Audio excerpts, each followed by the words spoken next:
Oh, don't scare me like that. Clicking on this video. You're probably asking yourself two questions right now. Question 1, why am I in an actual dungeon?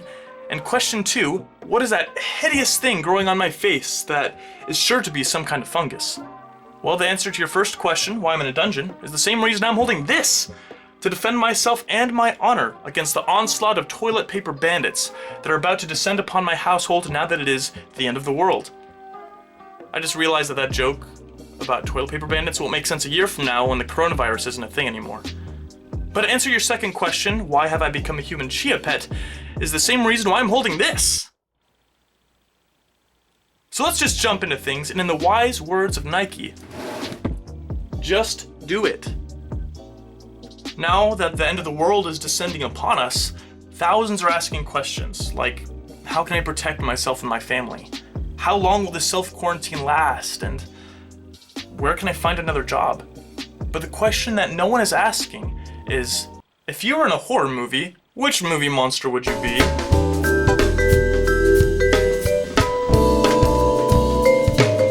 Since my college classes are now online and I've been driven myself a little crazy for the last few weeks in self-isolation, I've explored the wonders of the internet.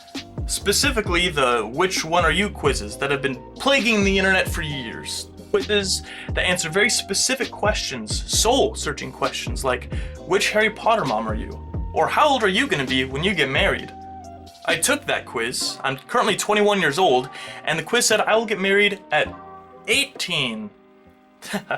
Even the internet knows that I will never find love. These quizzes all consist of a series of random and seemingly unrelated questions that result in the all-powerful, all-knowing BuzzFeed, hallowed be its name, gifting you an answer like manna from heaven to a divine question such as, which of the friends are you? But I wanted to take a more scientific approach. I wanted to use elements of psychology to determine what kind of movie monster you would be, by comparing personality types of regular people to personality types of movie monsters.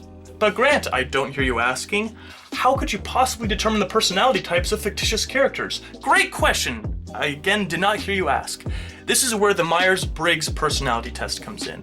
The Myers-Briggs test is a personality test dependent on 4 attributes.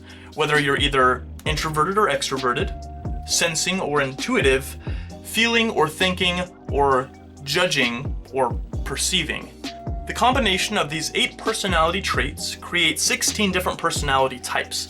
Now there are many personality test quizzes on the internet, but this is the one that's the most popular and I think you guys would understand the most. But Grant, again I don't hear you asking, you still haven't answered my question. How can you determine the personality types of fictitious movie monsters? I was getting to that, and if you just stop interrupting me, let me answer. First we have to define what we consider to be a movie monster. Now, throughout old and modern horror, there are many monsters which exhibit paranormal or animalistic traits, but they don't have to have paranormal abilities to be a monster. Think of Jaws or The Birds. Those are just animals attacking humans, yet they're still monster movies. They don't even have to be animal-like, like a werewolf or Godzilla to be monsters. Think of Psycho. Even though Norman Bates is a rational, thinking human being, his craziness depicts him as more of a monster than a villain. So with this broadened definition, we can welcome in the likes of Michael Myers, Jack Torrance, Purgers, Purge people, Purple. And if you don't like this broadened definition, well too bad because I'm making this video so I'm calling the shots. Now that we know what monsters to analyze, it can be difficult determining their personality types, because there's so many different kinds of monsters. For example, it's easy to see how Freddy Krueger could have a vibrant and bombastic personality, but how do you determine the personality type of the Blob, which is literally just a blob? So let's start with the first part of our personality identification. Are our monsters introverts or extroverts? Well, an extrovert is someone who enjoys going out and socializing with others. An introvert is someone who prefers to stay by themselves and wouldn't really go to a party unless they were invited. So considering that the social lives of our monsters are mainly just killing people, we can consider our introverted monsters ones that don't seek out victims. You have to summon them by reading a book, or you have to wander onto the wrong campground. While an extroverted monster is one that looks for people to just eat, or kill, or possess. Coincidentally enough, that was actually the name of my rock band in high school. Eat, Kill, and Possess. Just kidding, I was in an a cappella group, and we called ourselves Ripcord. We only met once. Where are those guys now? I wonder. I'm gonna look them up after this. How do I get out of this dungeon? So that makes your things and your its extroverts who look for victims, while someone like Leatherface is more of an introvert. Oh, look at that, he's just enjoying a nice, quiet Texas evening when a bunch of disturbing teens break on his property. Aw, look at him. All that teen killing is really stressing him out. The next category is sensing or intuition. Those who sense are those who see the world around them and act based off of fact. They have their head firmly on their shoulders and they are grounded in reality. While an intuitor is someone who mainly turns inward for personal advice in their own imaginary world. So in my infinite wisdom, I decided that this categorizes paranormal from non-paranormal monsters. Monsters like Mr. Hyde or velociraptors from Jurassic Park aren't magic, they're just science experiments gone wrong. They're grounded in reality, while Carrie or the Mummy depend on their paranormal abilities to be monsters. Our next category is thinkers and feelers. Those who are thinkers take action based off of what is logical and what makes sense. Those who are feelers just do what feels right, man. They just go with the flow. They act a groove. So this splits monsters into another set of categories, from ones that act like animals to ones that act like people. Monsters like the birds from The Birds or Alien from Alien act more like animals than people. This makes our smarter Draculas and Hannibal Lecters our thinkers, while our zombies and blobs feelers. Lastly, but not leastly, is judging and perceiving. Someone who judges is a person that organizes their life events and, as a rule, sticks to their plans.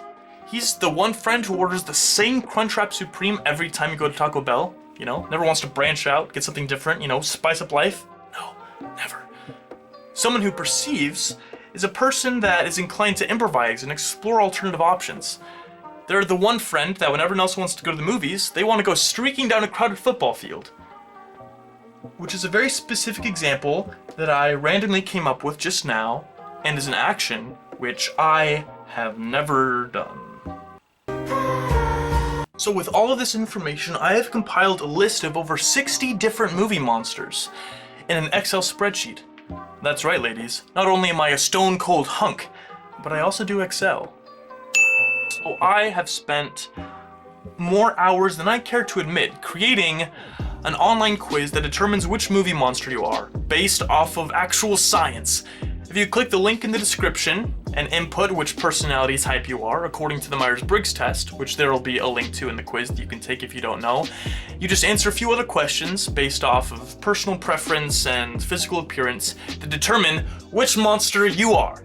However, if you are one of these three personality types, then, well, sucks to suck, but there are no monsters that actually have those personalities. So good for you, I guess, that you are not like a homicidal maniac. Again, link is in the description to take the quiz if you want to. If you don't, then it's kind of weird that you watched the entirety of this video to this length. But if so, thank you so much for doing so. Click a button, I think it's down below, to subscribe. You know what? I honestly didn't have enough energy to write a clever ending for the video, so bye.